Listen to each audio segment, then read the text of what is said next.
Pozdrav svima, danas je 14.12.2015. Ponedjeljak, evo ja sam se baš probudio kao što možete vidjeti po mojim očima prije jedno 10 minuta, a već sam i jeo i popio sam rakutan. Evo i odmah sad snimam ovaj video. Dakle, prošlo je 2 mjeseca na rakutan tabletama i ulazimo u 9. tjedan. Idem kod dermatologice utorak da vidimo što će mi ona reći i kako ću nastaviti dalje. Prošli tjedan je bio ne toliko različit od prethodnih.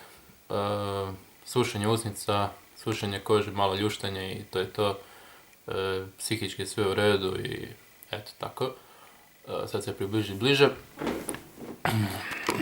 Dakle, ovo je lijeva strana lica i ona je ovaj put gora od desne strane.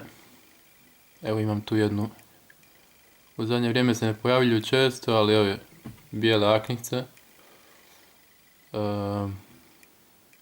Eto, to je taj ožiljak. Tu je bio jedna velika akna, nisam istiskivao, evo, došla je na to.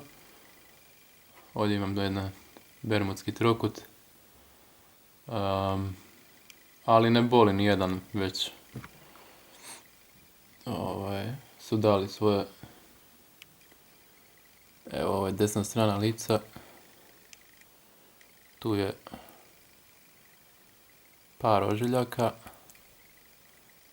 i fleka. Nos je ok. Brada je crvena, ali nema akni.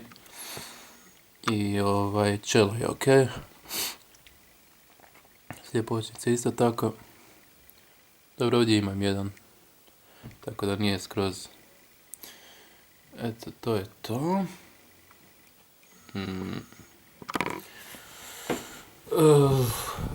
Hladno je.